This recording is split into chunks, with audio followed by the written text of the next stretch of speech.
So magulay, good morning. Yan, ito na naman po tayo. May bago na naman tayong customer na pang ano to, pang 5 na. Hindi ko pa na-i-upload sa inyo yung pang-4. Dumating na ulit itong pang 5 ito. Ngayong araw titirahan ko na ulit ito. Hindi ko pa na-i-edit yung pang-4 na ano na customer ko yung nagpagawa ng ano sinundan ito. Barako na naman ang ating customer ano. Ayan. So ang ano nito is ano lang din, palit baka lahat, palit bubong lahat. Wala naman siyang sinabing lagyan ng hagdan, so medyo duduktungan ko na lang yung bubong niya ng kapraso dito para magpantay na dito sa bangko. No? Pero tutusin, pantay naman sa bangko. Ito naman isang dalan lang So wala naman siyang sinabing additional, so walang hagdan. So ito lang, wifi lang din talaga ang ano niya. Dati, balik lang sa dati, no. So ayan, marami na rin namang damage. Sira-sira na kanya siguro. Gusto niya na mapalitan. Halos ano na rin talaga. O puro remedyo na lang din talaga. Pero pwede pa naman sana kung tutusin. Ayan ang tsura Kaya lang, siyempre, ang gusto ng may-ari, gusto niya laging pogi yung motor niya.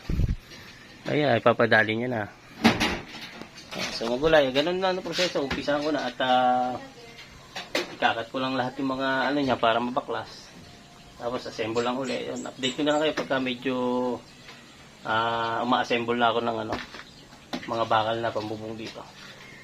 So ito lang yung ang unit na pinakikita ko sa inyo. Ito yung pang 5 customer ko ano. Barako, maganda. Maganda na sidecar. Ayan. Kaya gusto niya pogi rin yung bubong. So dito muna, ito yung si number ko kung ginawa. Ayan. So dito muna, update na lang kayo mamaya pagka may nagawa na ako. So ito magulay, ginabi na ako no kasi na-enter na naman yung gout ko sa paa. Namamagana naman ito. Mumula na naman tong aking ano. Papilay-pilay na tayo. Ito yung pang 5 ko na ano. 5 customer ko sa bubong no ng tricycle. Ito, yan pa lang yung nagagawa ko tuloy. Umulang pa, kasi pati umulang kanina. Ayan po yung ano. Yan pa lang. So, ang kulang na lang yan ay yung mga stick dito, no? Sa 2, 3, 4. 4 na stick na lang yung kulang yan.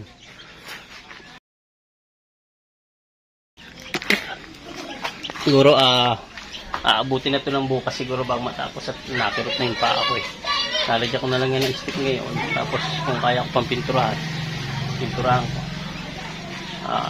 I'm sure na bukas na ito matutuloy. Nakirot na yung paa ko Medyo pinipilit ko na lang buo yung yung frame niya kasi itong malagay maka-assemble tayo ng square niya na tapos saka itong niya tukod niya dalawa yun mahalaga dyan may forma natin. So ngayon naka-forma na, madali na yan. Nag-i-stick na ako tapos yun na accessories na yung mga hawakan, yung mga kabitan ng cortina, yun na lang, pinturahan ko na at bukas na itutuloy. So ito muna yung nagawa ko dito sa pang 5 kong customer. Yan. Pang 5 project Pang 5 na po ito. Magulay, good morning Ayan. Nagdiretso na nga yung gout ko. Kumentra na naman. Namamaga na naman yung paa ko. Ayan Hirap na naman ako maglakad. So ito na yung tinarbaho ko kagabi pinilit ko. Wala hanggang pinilit ko lang matapos yung bakal. Ito na.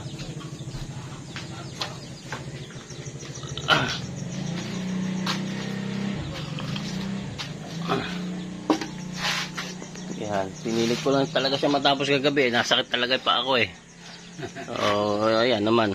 May natira lang mga grinder yung mga dulo nakakaya na kasi mag-grinder kagabi. Gabi na kaya yun, grinder rin. Pero ayan, okay na halos. Na-finish ko na yung pagbabakal Yan lang naman ang matagal mag-assemble niyan. Pero yung magbubong madali naman yun. Kanino yan? Kiyayam. Ayan. Maganda na. Ito medyo dito lang din yung tatagal sa paggagawa ng mga ganyan angle bar na yan. And additional kasi yan eh. Kasi yung mga datihan yan eh, nasira na yung kanila eh. So yung magulay, maya lamang eh, babalutan ko na ng ano yan, ng goma. Para matakiran na yung pagbubo. Isa ko na yung pagbubo ko lang. Ito yung nagawa ko kahapon. Kasi umulan, tapos sumakit yung paa ko, yung mga forma. Talagang nahirapan ako sa paggagawa. Siguro naman yung mabubong tumimima na itutungtong pa naman yung bahay. Yung tsaga-tsaga pa.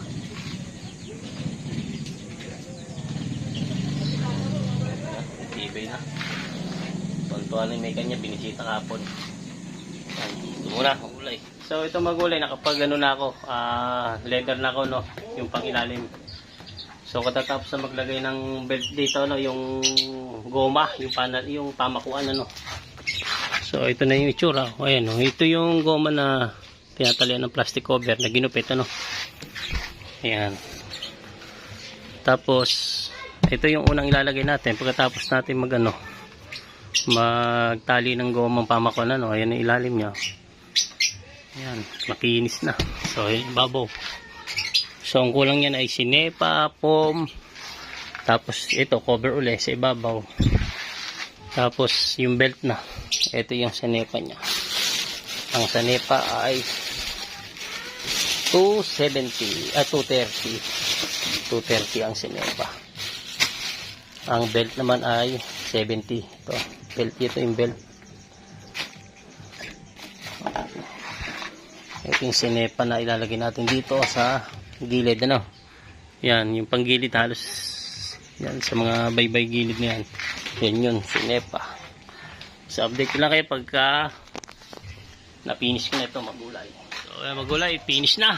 Ay kabit na itong belt nya, no. Yan yung para matakloban yung mga tacker natin, yung bala. Okay na, may ari, pinaandar na ako. Oh yan, okay na, finish na. So ilalabas ko lang ito. Lalabas na rin yan.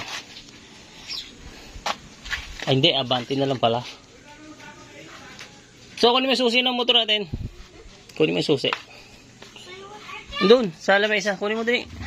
Mula, ito na yung 5 project ko, no. Finish na. Ayan, na-pick up na lang yan. Ayan. Sige, salamat.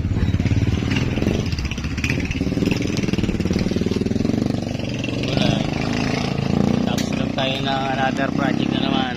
Ayun, pumaskas na.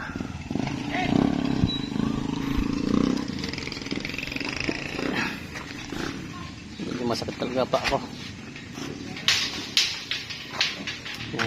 Wala yan, tapos naman tayo ng pang 5 project natin. Pick up na. Yan. Thank you for watching. God bless. Bye bye.